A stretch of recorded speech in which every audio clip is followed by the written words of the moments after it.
SSP coaching class Nashik येथे 12वीच्या विद्यार्थ्यांचा निरोप समारंभ मोठ्या उत्साहात पार पडलाय। नव्या प्रवासाची सुरुवात, आशा आणि स्वप्नांचे पंख तसेच गोड आठवणी आणि नवीन वाटचाल या संकल्पनांभोवती गुंफलेला हा कार्यक्रम विद्यार्थ्यांसाठी विशेष स्मरणीय ठरलाय। कार्यक्रमाची सुरुवात दीप प्रज्वलनाने झाली। त्यानंतर प्रमुख पाहुण्यांचे गुलाब पुष्प देऊन स्वागत करण्यात आले। पाहुण्यांच्या उपस्थितीत विद्यार्थ्यांनी नृत्यावर ताल धरत कार्यक्रमाची रंगत वाढवली। या सोहळ्यात SSP कोचिंग क्लासेसच्या संचालिका सोनाली मॅडम, अग्निपंख अकॅडमीचे संचालक पियुष गोयल सर त्यांची अनुपस्थिती असल्याने त्यांच्या प्रशिक्षकांनी प्रतिनिधित्व केले। नाशिक लोकशाही न्यूजचे संपादक आणि मालक विश्वास लचके, प्रतिनिधी सिया झरे तसेच CMA निखिल सुभाष पवार हे उपस्थित होते। प्रमुख पाहुण्यांनी विद्यार्थ्यांना मार्गदर्शन करत मेहनत, चिकाटी आणि सातत्य यांचे महत्त्व पटवून दिले। यानंतर विद्यार्थ्यांनी कोचिंग क्लासमधील आपले अनुभव आणि आठवणी शेअर केल्या। विद्यार्थ्यांच्या यशामध्ये शिक्षकांनी दिलेल्या योगदानाबद्दल कृतज्ञता व्यक्त करत सर्व शिक्षकांनीही विद्यार्थ्यांविषयी गौरवोद्गार काढले। कार्यक्रमाच्या शेवटी गोड पदार्थांसह स्नेहभोजनाचा आनंद घेत विद्यार्थ्यांनी आपल्या मित्रांसोबत हसत खेळत निरोप घेतलाय। हा संपूर्ण सोहळा शिक्षक, पालक आणि विद्यार्थ्यांसाठी स्मरणीय ठरलाय। उपस्थित सर्वांनीच कार्यक्रमाचे भरभरून कौतुक केले आणि विद्यार्थ्यांच्या उज्ज्वल भविष्यासाठी शुभेच्छा दिल्या। नाशिक लोकशाही न्यूजमध्ये सर्व प्रेक्षकांचे स्वागत। आज आपण SSP कोचिंग क्लासच्या प्रारंभणात आहोत। त्यांचा 12वीचा निरोप समारंभ भागवत सभागृह येथे आयोजित करण्यात आला आहे। आपण क्लासच्या संचालिका आता आपल्या सोबत आहेत सोनाली मॅम। आपण त्यांच्याकडनं कार्यक्रमाविषयी रूपरेषा आणि कार्यक्रमाविषयी अधिक माहिती जाणून घेऊया। नमस्कार, माझं नाव सोनाली अमोल चौधरी, मी SSP कोचिंग क्लासेसची संचालिका। आज आपला इथे कार्यक्रम आहे तो माझ्या 12वीच्या विद्यार्थ्यांचा निरोप समारंभाचा।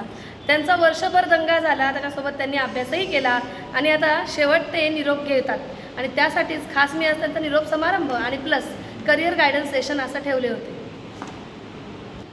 तसेच आपल्या कार्यक्रमाला बरेचसे प्रमुख पाहुणे लाभले।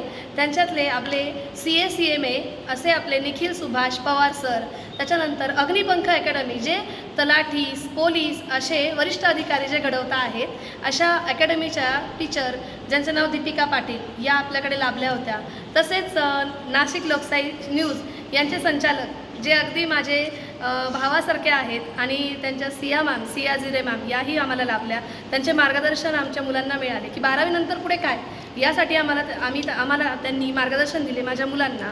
आम्ही सुरुवातीला कार्यक्रम घेताना सगळ्या मुलांनी अगदी त्यांच्या मनाने मला न सांगता अगदी सुंदर असे छान असे सरप्राईज डान्सेस बसवले होते। अगदी ते नृत्य पाहून सगळ्यांना खूप छान वाटले आणि त्या नृत्यकलेनंतर आमच्या सर्व प्रमुख पाहुण्यांनी इथे आम्हाला सर्वांना मार्गदर्शन दिले माझ्या मुलांना आणि आता इथून पुढे त्यांची वाटचाल नक्कीच चांगली होणार यासाठी आपण सगळे प्रार्थना करूया। SSP कोचिंग क्लासच्या सोनाली मॅम यांचा 16 वर्षाचा अनुभव आहे। त्यांनी त्यांच्या जडणघडणी त्यांच्या प्रवासात अनेक विद्यार्थ्यांना घडवले। तर आपण त्यांच्याकडनं या विद्यार्थ्यांविषयी अधिक माहिती जाणून घेऊया। आता म्हणायचं झालं तर माझे अनेक स्टुडंट्स या कालखंडात माझ्या खूप मोठमोठ्या पदांवर पोचले। त्यातलं जर का सांगायचं झालं तर माझ्याकडे TYला टॅक्सेशनसाठी एक मुलगी आली होती जिचं नाव संपदा देशमुख। ती आज ओरिफ्लेम या कंपनीचे नाशिकमधली जी आपली ब्रांच आहे त्याच्या डायरेक्टरपदी ती विराजमान आहे आणि अगदी खूप साऱ्या महिलांना ती काय म्हणतात आपण उपविकेचे साथ कसे मिळवावे यासाठी ती प्रयत्न करत आहे। ओरिफ्लेम या कंपनीचे नामांकित अशी ती डायरेक्टर आहे। आणि जर म्हणायचं झालं तर माझे बरेचसे स्टुडंट हे आज IDFC HDFC बँकेमध्ये पण चांगल्या पदांवर काम करत आहेत आणि अजून माझे बरेच स्टुडंट्स हे आता पोलीस भरतीसुद्धा ट्राय करत आहेत। आता काही दिवसानंतरच मॅमच्या नवीन बॅच चालू होणार आहेत। अगदी वाजवी दरात मॅम हे मुलांना प्रशिक्षण देत असतात, त्यांना शिक्षण देत असतात। तर याबद्दल त्यांच्याकडनंच आपण माहिती जाणून घेऊया। आता माझी नवीन 12वीची आणि 11वीची बॅच चालू होणार आहे। तर बऱ्याच मुलांना सर्व विषयांचे क्लास लावणं शक्य होत नाही आणि त्यांना तेवढा अभ्यास करणंही शक्य होत नाही आणि त्यासाठी माझ्या क्लासमध्ये मी सर्व विषयांचे क्लासेस हे वाजवी दरामध्ये घेत असते। जर का तुम्हाला क्लासला जॉईन व्हायचे असेल तर 7218572275 या माझ्या नंबरवर तुम्ही मला कॉन्टॅक्ट करावा। पत्ता माझा राणेनगर बस स्टॉपच्या मागे, चंद्रलोक हॉटेलच्या मागे, प्रगती मेडिकलच्या बाजूला माझा क्लास आहे। माझ्या क्लासचा पत्ता राणेनगर बस स्टॉपच्या मागे, प्रगती मेडिकलच्या बाजूला, स्वामी समर्थ पर्सल पॉईंटच्या समोर। आता आपल्यासोबत काही विद्यार्थी आहेत, त्यांचा आज 12वीचा निरोप समारंभ होता. तर आज तुझा 12वीचा निरोप समारंभ होता बरोबर, तर तुला कसं वाटलं? मला खूप भारी वाटलं. सोनाली मॅमांनी खूप भारी अरेंज केलं होतं, नियोजन केलं होतं की स्टार्टिंग कशाने होईल, एंड कशाने होईल. मॅमने आम्हाला खूप पुढे जाण्याची संधी, म्हणजे वेगवेगळे शिक्षणाच्या संधी, कोणत्या संधीत काय करावे याच्यासाठी करिअर गायडन्स ठेवलेलं होतं. त्यासाठी अनेक शिक्षक आम्हाला माहिती देऊन गेले. तर SSP कोचिंग क्लासेस खूप रिजनेबल प्राईसमध्ये विद्यार्थ्यांना मदत करतं आणि सोनाली मॅम ह्या प्रत्येक विद्यार्थ्यांना एक वैयक्तिक कोणत्याही विद्यार्थ्यात भेदभाव करत नाही, सर्व विद्यार्थ्यांना एक आईप्रमाणे वागवता. त्यामुळे मी नक्कीच सांगू इच्छिते की SSP कोचिंग क्लासेस जॉईन करा. तसेच सोनाली मॅम यांनी कधीच फीसाठी घडी सांगितलं नाही की फी द्या, कारण त्या टीचर एक स्वतः गरीब परिस्थितीतून मोठ्या पदावर झालेल्या आहेत शिक्षक. तर त्यामुळे त्यांना या परिस्थितीची जाणीव आहे, त्यामुळे त्यांनी आम्हाला कधीच फीबद्दल हे केलं. नमस्कार, माझे नाव साक्षी विजय पाटील. मी भगवती चौक येथे राहते. मी 12th SSP coaching classes join केलं. मला अकाउंटमध्ये खूप प्रॉब्लेम यायचे. अकाउंटचे क्वेश्चन सहसा लवकर टॅली होत नव्हते. ॲडजस्टमेंटसुद्धा खूप वाढायच्या. टीचरांचा अकाउंट हा जास्त पर्सनल विषय नसूनसुद्धा टीचर आम्हाला पर्सनल घेऊन बसायचे. आमचे सगळे ॲडजस्टमेंट सॉल्व करून घ्यायचे आणि त्या कारणाने अकाउंटची परीक्षासुद्धा झाली. त्याच्यामध्ये सुद्धा खूप छान मार्क्स पडतील याची अपेक्षा घेते. आणि टीचर शिकवायला खूप छान आहेत. टीचरांच्या लेक्चरमध्ये येऊन असं वाटलं की नाही, टीचर आपल्या आईसारखे शिकवतात. टीचर त्यांना आपल्याला आपली मुलगी मानतात. खूप छान पद्धतीने टीचर शिकवतात. फोर्सफुली नसावं असं मला पर्सनली वाटतं. त्यानंतर नाशिक लोकशाही न्यूजचे जे प्रतिनिधी आहेत आणि सरांची माझी मागच्या वर्षी पण भेट झाली होती. आणि एक पॉईंट मला नेहमी वाटतो की त्यांचं सांगायचं होतं जो जीवापासून असतो. जेव्हा आई सांगते की उन्हात जाऊ नको, तर त्याचा जो उद्देश असतो तसं सरांच्या बोलण्यात मला नेहमी वाटतं. मागच्या वर्षी पण आपण इकडे क्लास घेतात, कार्यक्रम घेतात उत्तमनगरला, त्यावेळेस पण सरांचे शब्द मला आठवतात की त्यांना नेहमी वाटतं की आपल्यामुळं फुले गेले पाहिजे. तर तेच त्यांनी आत्ता पण सांगितलं. मला जो टॉपिक दिलेला आहे मॅडमांनी, करिअरच्या संधी 12वी नंतर, मोस्ट ऑफ द टाईम माझं असं ऑब्झर्वेशन असतं की एकदा टाईम निघून गेला की मग समजतं की आयुष्यात हे करायला पाहिजे होतं, पण नंतर उशीर होऊन जातो. आता सकाळी पण मला एक फोन आला होता. ते म्हटले की तुमचा नंबर मिळाला आणि माझ्या मुलाला 12वी झालं आहे, तर कॉमर्समध्ये काय संधी आहे 12वी नंतर, त्याबद्दल निखिल सर थोडं गायडन्स करा. मी त्यांना म्हटलं तुम्ही माझ्या घरी या, मी तुम्हाला व्यवस्थित सगळं एक्सप्लेन करतो, कारण की ह्या गोष्टी फोनवर सांगण्यासारख्या असतात. आणि त्यांना भेटल्यानंतर ते म्हटले की सर मला आत्ता कळलं की तुम्हाला आवड का मिळाली. तर सांगायचा मुद्दा म्हणजे की करिअरमध्ये संधी असतात, पण त्या आपल्याला योग्य वेळ समजल्या पाहिजे आणि तो योग्य वेळ असते 12वी. माझ्या बाबतीत सांगायचं तर मी ॲट द एज ऑफ 22व्या वर्षी कॉस्ट अकाउंटंटचा जो कोर्स आहे CMA, आमच्या वेळेस त्याला ICAA म्हणायचे, तो कम्प्लीट केला ॲट द एज ऑफ 22. आणि सांगायचा मुद्दा हे का शक्य झालं, कारण की I was very prepared for that plan. तर मला ह्या गोष्टी 11वीत असताना की 12वी नंतर काय काय कोर्स असतात कॉमर्समधले, ते जर आपण आत्तापासून तुमचा जो इंटरेस्ट आहे, मी सांगत नाही की तुम्ही CMA करा, CS करा, CA करा, GDCA करा, DTL करा, MBA करा, LLB करा. मी आत्ता 10-12 कोर्स म्हटलं. ह्या 10-12 कोर्सची तरी माहिती आपल्याला आहे का, तर हे आपण एकदा घरी जाऊन चेक करा. सिन्स कार्यक्रम सेंड ऑफचा आहे, गाण्यांनी स्टार्ट झाला आहे, तुम्ही म्हणशाल की सरांनी परत लेक्चर द्यायला सुरुवात केली, पण येस इट इज इम्पॉर्टंट. जसं ते इम्पॉर्टंट आहे तसं हे पण इम्पॉर्टंट आहे, कारण की लाईफमध्ये सगळ्या गोष्टींचा बॅलन्स पाहिजे. कारण प्रत्येक एक वेळ असते. तर मला पर्सनली वाटतं की 12वी नंतर ज्या संधी आहेत, तर तुम्ही आत्ता 12वीचे पेपर झाले आहेत, तर थोडं शांततेत बसा, एक शॉर्ट ॲनालिसिस करा.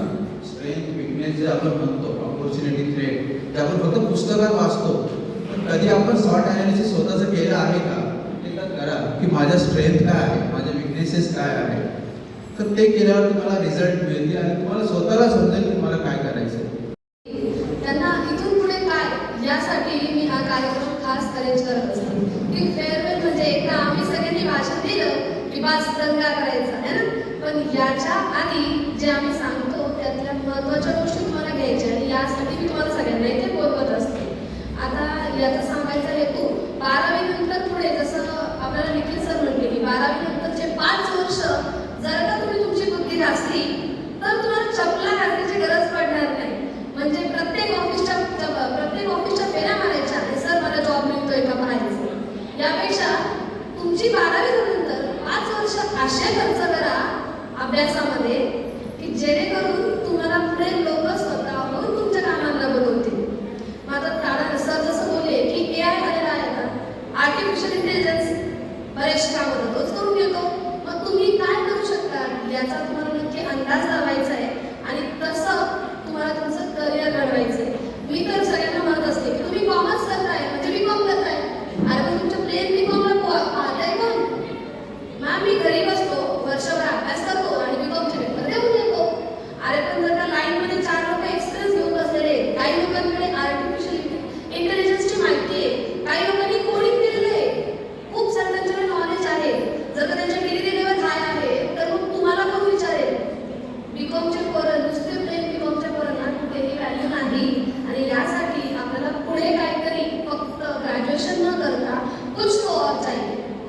जसं मी निखिल सरांचा बद्दल बोलू इच्छिते की अगदी गरीब घरातनं येऊन सुद्धा स्वतःची परिस्थिती बदलून टाकण्याची धमक आपल्यामध्ये असली पाहिजे. त्यांनी ग्रॅज्युएशन सोबत CMA डिग्री कंप्लीट केली. CMA डिग्री कंप्लीट केली नाशिकमध्ये. त्यांनी उत्तम मार्क मिळवून CMA डिग्री कंप्लीट केली. प्लस त्यांनी त्यांचं करिअर करताना ते म्हणतेच असतं की मी रोज 1 तास अभ्यास करायचो आणि मी CS डिग्री पण कंप्लीट केली. LLBच्या पण एक्झाम देतात. त्यांच्या घरात सगळ्या प्रकारच्या डिग्रीज आहेत कॉमर्सच्या आणि याच्यामुळे त्यांच्या घरामध्ये मनी बाई कधीच थांबणार नाही. दरवेळी पैसा घेतला ना इधर से नाही तो उधर से आएगा. मग आपल्या फॅमिलीमध्ये आपण पण असं पाहिजे ना की आयुष्यभर घरच्यांनी मेहनत केली, तुम्हाला सगळ्या गोष्टी आणून दिल्या. आता जेव्हा ते म्हातारे होतील तेव्हा ते तुम्हाला म्हणतील मला ही वस्तू आणून दिले, थांब ग मम्मी महिनाभर पैसा नाही अजून. हे वाक्य तुमच्या तोंडात यायला नको. यासाठी ग्रॅज्युएशन नंतर 12वी नंतर ग्रॅज्युएशन सोबत चांगले कोर्सेस. मी एक पत्रकार आहे म्हणजेच न्यूज रिपोर्टर. तुम्ही कुठे बाहेर जाता तर कुठे ॲक्सिडेंट वगैरे झाला तर तुम्ही तिथे कोणाला न्यूज कव्हर करताना बघता तर हो तीच मी. तर खरं सांगायचं झालं तर पत्रकार हा लोकशाहीचा 4था आधारस्तंभ असतो. पत्रकाराला समाजात खूप मोठा मान असतो. लोकशाहीचे 4 आधारस्तंभ आहेत: राजकारण, समाजकारण, न्यायव्यवस्था आणि पत्रकारिता. पत्रकारिता हा एक भाग नसून तर तो मुख्य भाग आहे असं समजलं जातं. खरं तर तुम्ही आता नुकतीच 12वीची परीक्षा दिली आहे आणि मीही तुमच्या वयात होते तेव्हाही मला खूप सारे प्रश्न पडले होते की 12वी झाली आणि त्यानंतर करायचं तर काय. खूप कोर्सेस आले जसं की मॅमने सांगितलं की तुम्ही अकॅडमी लावा, पोलीस व्हा, स्पर्धा परीक्षा द्या. आणि मलाही तेव्हा अशा संधी आल्या होत्या की BCom करा, फार्मसी करा, डॉक्टर करा, इंजिनियर करा, हे करा ते करा. पण जर बघायला गेलं तर एक घर सोडलं तर इंजिनियर असतो आणि दुसरं घर सोडलं तर हा डॉक्टर असतो. मग मला काहीतरी वेगळं करायचं होतं, लोकांमध्ये माझं स्थान निर्माण करायचं होतं आणि म्हणूनच मी फोन काढला माझा. आणि माझी तेव्हा 12वीची परीक्षा झाली होती, माझं सायन्स झालं होतं आणि मी फोन काढला आणि गुगलला सर्च केलं की 12वी नंतर जे बेस्ट कोर्सेस असतात त्यातला कोणता कोर्स चांगला असतो. तर मग मला आलं होतं जर्नलिझम की जर्नलिझम केलं तर समाजात एक वेगळं स्थान असतं. तेव्हा काही एवढं जर्नलिझमबद्दल माहिती नव्हतं. पण मग जेव्हा माझ्या कॉलेजचा पहिला दिवस होता, मी तुमच्यासारखी नव्हती म्हणजे इतकी, मग मी खूप घाबरत होते. काहीच नव्हतं, काहीच एवढं लोकांसमोर बोलण्याची कधी संधीच नाही मिळाली, काहीच नाही. एक सामान्य शाळेतली शिकलेली मुलगी होती पण स्वतःचं काहीतरी करायचंय, घरच्यांचं नाव रोशन करायचंय, घरच्यांना मोठ्या स्थानावर बघताना मला बघायचं होतं. म्हणून मी पत्रकारिता निवडली आणि आतापर्यंत आणि तेव्हापासून मी सुरुवात केली आणि आतापर्यंत देखील मी तेच कार्य करते. मी फक्त एक बातमी